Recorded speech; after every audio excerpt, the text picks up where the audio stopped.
ക്ഷേത്രങ്ങളിൽ ശാഖാപ്രവർത്തനമോ ആയോധന പരിശീലനം ക്ഷേത്രഭൂമിയിലോ വിലക്ക് തിരഞ്ഞെടുപ്പിന് മുന്നോടിയായോ? സാധാരണഗതിയിൽ ക്ഷേത്രം എന്നുള്ളത് അവിടെയുള്ള വിശ്വാസികൾക്കുള്ളതാണ്. ക്ഷേത്രത്തിൻ്റെ പവിത്രത, അതുപോലെ ക്ഷേത്രത്തിൻ്റെ ഒരു ഭക്തി നിർഭരമായ അന്തരീക്ഷം, അവയെല്ലാം സംരക്ഷിക്കപ്പെടുക വളരെ പ്രധാനപ്പെട്ടതാണ്. എന്നു മാത്രമല്ല, ക്ഷേത്രം അംഗീകൃതമായൊരു നിയമ സംവിധാനത്തിൻ്റെ കീഴിൽ പ്രവർത്തിക്കുന്ന ഒന്നാണ്. അതുമായി ബന്ധപ്പെട്ടുകൊണ്ട് കൃത്യമായ നിയമവ്യവസ്ഥ തന്നെ നിലവിലുണ്ട്. ഗ്രഹണി ആസ്മയൊക്കെ ഉള്ള പിള്ളേര് പതിവായിരിക്കുന്നതിലും 10 അടി തള്ളിയിരുന്നോണം പൊട്ടിപ്പാറുന്ന അടിയാ നടക്കാൻ പോകുന്നു. അവിടെ ക്ഷേത്ര ഭരണാധികാരികളുടെ യാതൊരു അനുമതിയും കൂടാതെ രാഷ്ട്രീയ സ്വയംസേവക സംഘത്തിൻ്റെ പരിശീലനം, ആയോധന മുറകൾ, അതുപോലെ തന്നെ വളരെ വ്യക്തമായും ചിലരെ അധിക്ഷേപിക്കുന്നതിന് വേണ്ടിയുള്ള നാമജപ ഘോഷയാത്ര എന്ന പേരിലുള്ള ചില ഏർപ്പാടുകൾ, ഇവയെല്ലാം നടക്കുന്നു എന്നുള്ളത് വളരെ നേരത്തെ തന്നെ ചർച്ച ചെയ്യപ്പെട്ടുള്ള വിഷയമാണ്. സേവക സംഘം എന്ന് പറയുന്ന സംഘടനയെ രാജ്യത്താർക്കും അറിയാത്തതല്ല. നമ്മുടെ രാജ്യത്ത് മഹാത്മാഗാന്ധി വധത്തിൽ ഉൾപ്പെടെ പങ്കുവഹിച്ച ഒരു ഹൈന്ദവ വർഗീയ പ്രസ്ഥാനമാണ് RSS എന്നുള്ളത് സുവിദിതമായിട്ടുള്ള കാര്യമാണ്. അവരാവട്ടെ ഒരു സാധാരണ സംഘടന ചെയ്യുന്ന പോലെയല്ല. അവർ ആളുകളെ ആയുധ പരിശീലനം നടത്തുന്നു, അതുപോലെ ആളുകൾക്ക് ശാരീരികമായിട്ടുള്ള പരിശീലന മുറകൾ നടത്തുന്നു. ഇതൊന്നും ക്ഷേത്രാങ്കണത്തിൽ ഒരു കാരണവശാലും നടത്താൻ പാടില്ല എന്നുള്ളത് ക്ഷേത്ര വിശ്വാസികൾക്കെല്ലാം അറിയാവുന്ന കാര്യമാണ്. ഇപ്പോൾ ചില സ്ഥലങ്ങളിൽ RSSകാർ തന്നെ നിയന്ത്രിക്കുന്ന ചില ക്ഷേത്ര കമ്മിറ്റികൾ, യഥാർത്ഥത്തിൽ അത്തരം കമ്മിറ്റികൾ ഒരു കാരണവശാലും നിയമവിധേയമല്ല. ക്ഷേത്രത്തിനൊക്കെ ഔദ്യോഗികമായിട്ടുള്ള ഭരണ സംവിധാനം ഉണ്ടല്ലോ. അവിടെ ഉത്സവാഘോഷ കമ്മിറ്റി, അതുപോലെ ക്ഷേത്ര കമ്മിറ്റി എന്നെല്ലാമുള്ള പേരിൽ RSSകാർ സംഘടിക്കുകയും അവർ അവരുടേതായിട്ട് താല്പര്യങ്ങൾക്ക് വേണ്ടി ക്ഷേത്രാങ്കണം ഉപയോഗിക്കുകയും ചെയ്യുന്നു എന്നുള്ള നിലയുണ്ട്. അത് നിർബന്ധമായിട്ട് തടയേണ്ട കാര്യമാണല്ലോ. മാത്രമല്ല, ഇന്നത്തെ ഒരു കാലത്ത് വെറുപ്പിന്റെയും വിദ്വേഷത്തിന്റെയും രാഷ്ട്രീയം രാജ്യത്താകെ പ്രചരിപ്പിക്കുന്നതിൽ മുൻകൈ എടുക്കുന്ന പ്രസ്ഥാനം RSS ആണ്. ആ തീരുമാനം മാറ്റേണ്ടി വരുമെന്ന് ഞാൻ ഖേദത്തോടെ അറിയിക്കട്ടെ. കേരളത്തിലെ ബോർഡിനു കീഴിലുള്ളതും അല്ലാത്തതുമായ ക്ഷേത്രങ്ങൾ കേന്ദ്രീകരിച്ചുകൊണ്ട് ക്ഷേത്രാന്തരീക്ഷത്തിന് നിരക്കാത്ത തരത്തിൽ ആയുധ പരിശീലനം അടക്കം നടത്തി, രാഷ്ട്രീയ പ്രവർത്തനം അടക്കം നടത്തി മുന്നോട്ട് പോകുന്ന ഒരു നിലപാട് അല്ലെങ്കിൽ ഒരു സാഹചര്യം, നിലപാട് അവിടെ നിൽക്കട്ടെ, ഒരു സാഹചര്യം RSSനുണ്ടോ? അങ്ങനെ ഒന്നുണ്ടെങ്കിൽ ഇപ്പോൾ ബോർഡ് സ്വീകരിച്ചിരിക്കുന്ന നിലപാട് കൃത്യമാണ്. കാരണം രാഷ്ട്രീയ പ്രവർത്തനങ്ങൾക്ക് അല്ലെങ്കിൽ മറ്റ് സംഘടനാ പ്രവർത്തനങ്ങൾക്ക് ക്ഷേത്ര പരിസരം ഉപയോഗിക്കേണ്ടതല്ല. അപ്പോൾ അതിൽ BJP സ്വീകരിച്ചിരിക്കുന്ന നിലപാട് ഒരു തിരഞ്ഞെടുപ്പ് സ്റ്റണ്ടാണ് എന്നാണ്. നിങ്ങൾക്ക് എന്തുകൊണ്ടാണ് അങ്ങനെ തോന്നുന്നത്? ഇത് വെറും തുടക്കമാണ്, ബാക്കി നീ അറിയാൻ പോകുന്നതേ ഉള്ളൂ. ഒരു തരം എന്താ പറയുക, ആളുകളുടെ കണ്ണ് പൊടിയിടാനുള്ള പരിപാടികളാണ്. എന്താ കാരണം? 2021 ഒരു സർക്കുലർ ഇറക്കി, അത് നടപ്പിലാക്കാൻ പറ്റില്ല. പിന്നെ നിങ്ങൾക്ക് എന്താ പണി? 2021 നിങ്ങളെ ദേവസ്വം ബോർഡ് ഇറക്കിയ സർക്കുലർ നിങ്ങൾക്ക് നടപ്പിലാക്കാൻ പറ്റൂലെങ്കിൽ വേറെ വല്ല പണിക്കും പോ ചേട്ടന്മാരെ. ഇതൊക്കെ ആരെ ബോധ്യപ്പെടുത്താനാണ്? ഒരു മയത്തിലൊക്കെ എനിക്കറിയാൻ മേലാത്തോണ്ട് ചോദിക്കുക കുഞ്ഞെ, നിനക്ക് എങ്ങനെ സാധിക്കുന്നു? എനിക്ക് ഒരൊത്തും പിടിയും കിട്ടുന്നില്ല നിന്റെ കാര്യത്തിൽ. ഞാൻ മനസ്സിലാക്കിയിടത്തോളം, ഞാൻ അന്വേഷിച്ച് മനസ്സിലാക്കിയിടത്തോളം, ക്ഷേത്ര ഭരണാധികാരികളുടെ അല്ലെങ്കിൽ ക്ഷേത്രത്തിൻ്റെ കസ്റ്റോഡിയൻസിൻ്റെ, ക്ഷേത്രം നിയന്ത്രിക്കുന്ന ആളുകളുടെ സമ്മതം വാങ്ങിയിട്ടാണ് കേരളത്തിൽ എവിടെയെങ്കിലും ക്ഷേത്ര പരിസരത്തോ ക്ഷേത്രമുറ്റത്തോ അല്ലെങ്കിൽ ക്ഷേത്രഭൂമിയിലോ RSSൻ്റെ ശാഖ നടക്കുന്നുണ്ടെങ്കിൽ, അത് എവിടെ നടക്കുകയാണെങ്കിലും അത് ആ ക്ഷേത്രം നടത്തിക്കൊണ്ടു പോകുന്ന അല്ലെങ്കിൽ അതിൻ്റെ അതോറിറ്റീസ് അല്ലെങ്കിൽ കസ്റ്റോഡിയൻ അവരുടെ സമ്മതത്തോടു കൂടി മാത്രമേ അത് ചെയ്യാറുള്ളൂ. RSS എവിടെയും ആരുടെയും സ്ഥലത്ത് അതിക്രമിച്ച് കയറി ആരുടെയും സമ്മതം വാങ്ങാതെ ശാഖാപ്രവർത്തനമോ മറ്റ് പരിപാടികളോ നടത്താറില്ല. കുറെ പ്രോഗ്രസ് ഉണ്ടാക്കാൻ നോക്കി, അതിനൊക്കെ നിഷ്പ്രഭമാക്കിക്കൊണ്ട് അവൻ മുന്നേറിക്കൊണ്ടിരിക്കുകയാണ്. ഒന്നാമത്തത്, RSSൻ്റേത് രാഷ്ട്രീയ പ്രവർത്തനമല്ല. രാഷ്ട്രീയ സ്വയം സേവക സംഘം ഒരു സാംസ്കാരിക സംഘടനയാണ്.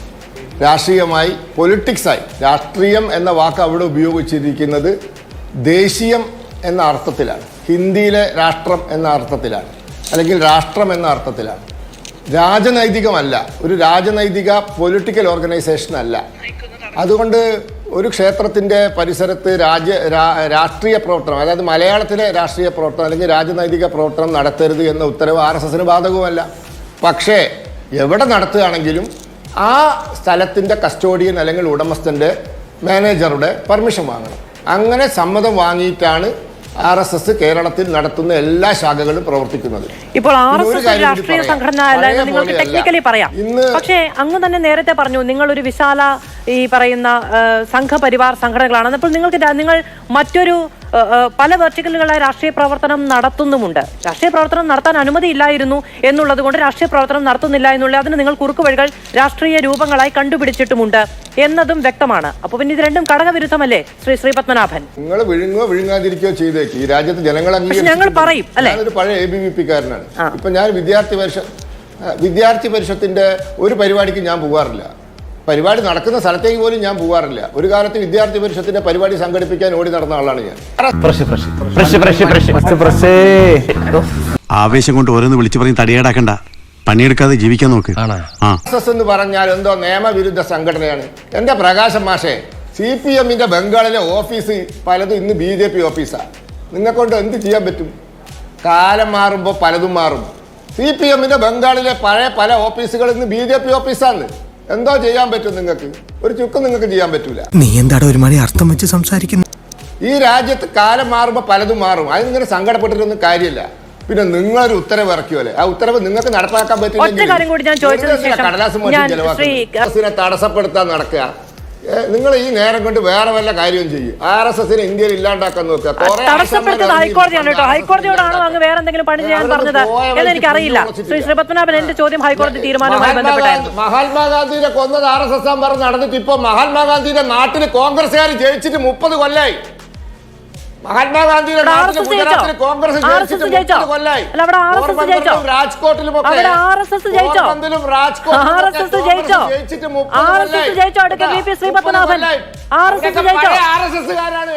ആണല്ലേ?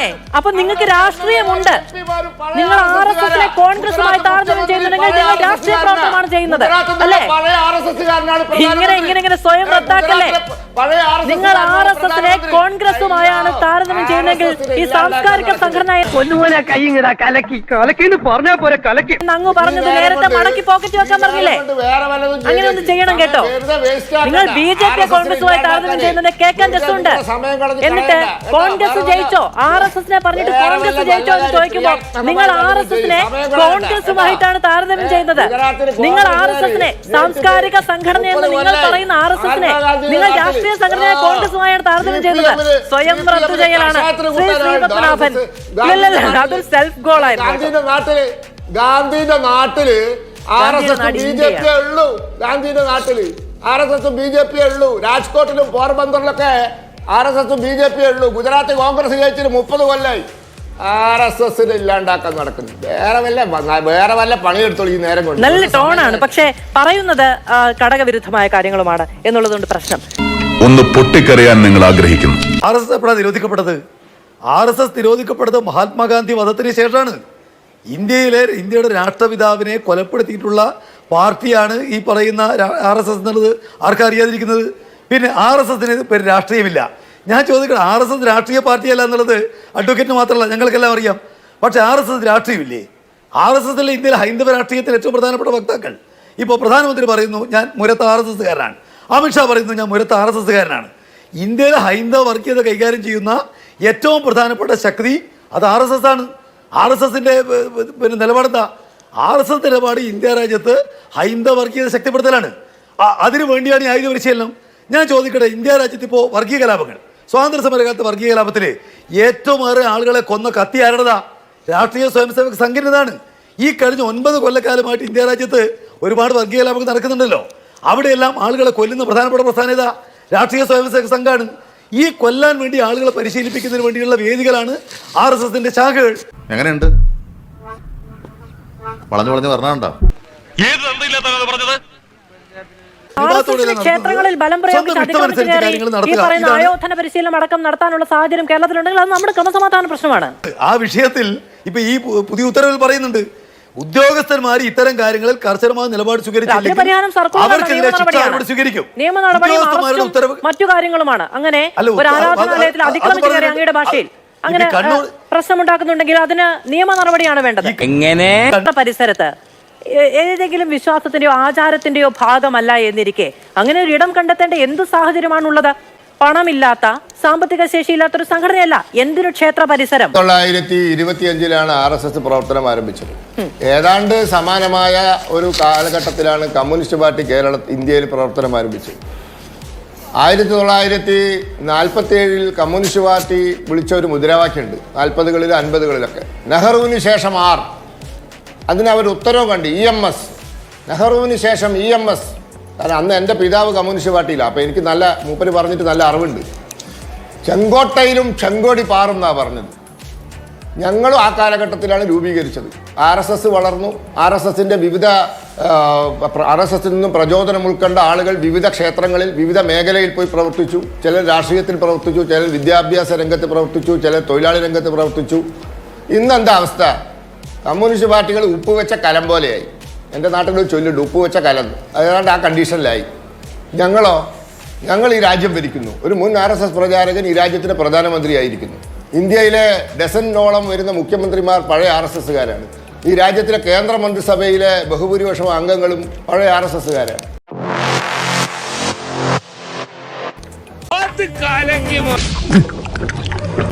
പോലും മുളക്കില്ലെന്ന് അറിയാം. ഈ രാജ്യത്തെ എല്ലാ മേഖലയിലും സ്വാധീനമായി. ഞാൻ പറയുമ്പോ ഇടപെട്ടാ പിന്നെ ഞാനൊന്നും പറയില്ല. ഞാൻ പറയുമ്പോ ഇടപെട്ടാൽ കാരണം എന്താ അറിയോ, ഈ പ്രകാശ് മാഷ അനാവശ്യമായ കുറെ കാര്യം പറയുമ്പോൾ നിങ്ങൾ മിണ്ടാതില്ല.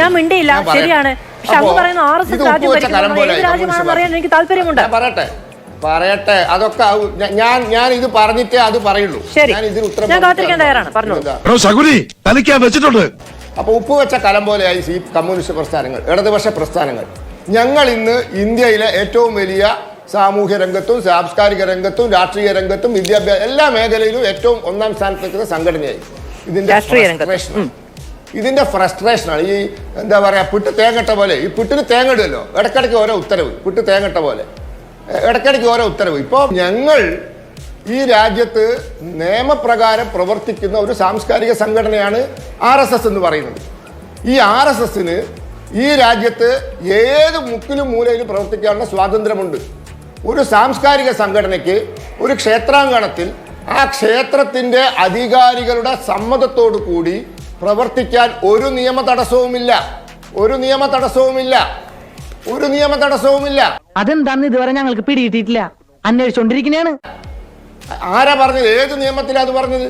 ഒരു സാംസ്കാരിക സംഘടനയ്ക്ക് ഒരു ക്ഷേത്രത്തിന്റെ അങ്കണത്തിൽ അവിടെ ആ ക്ഷേത്രത്തിന്റെ അധികാരികളുടെ സമ്മതത്തോടു കൂടി പ്രവർത്തിക്കാൻ ഒരു നിയമ തടസ്സവുമില്ല.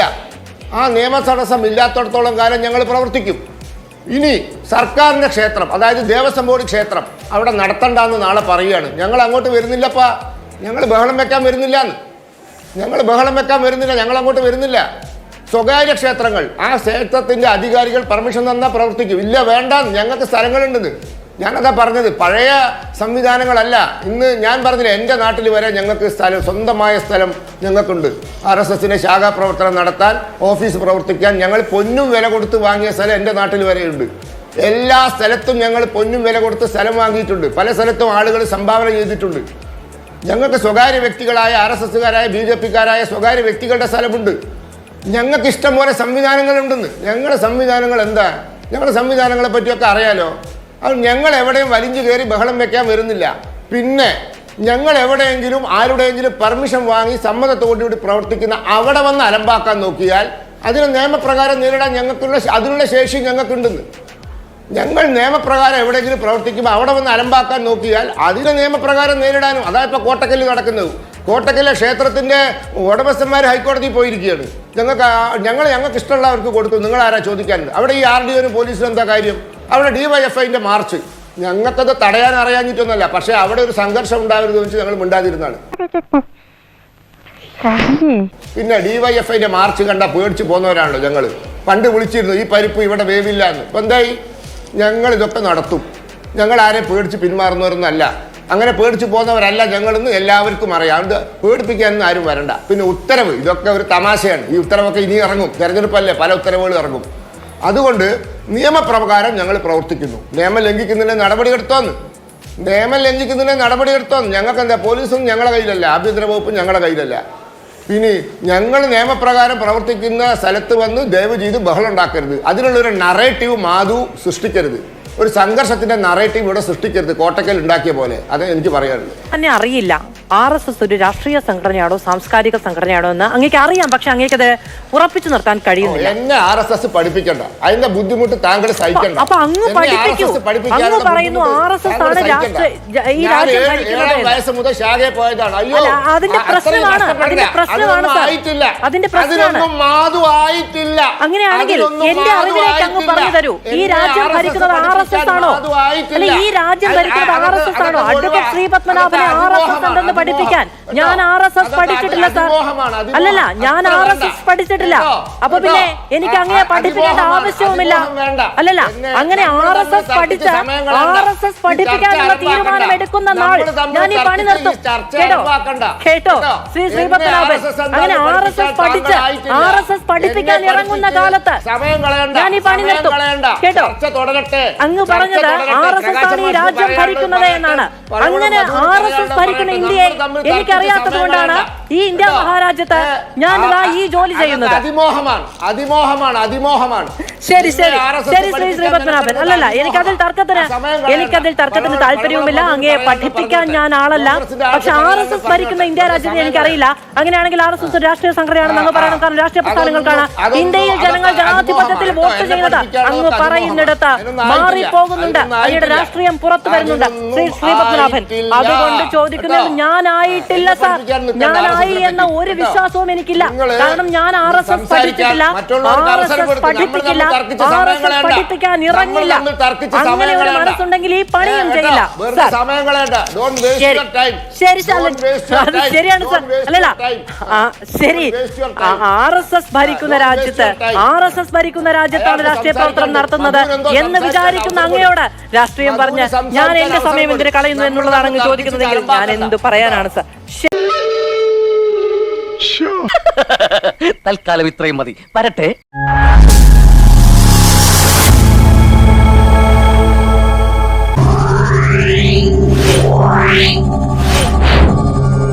Yeah.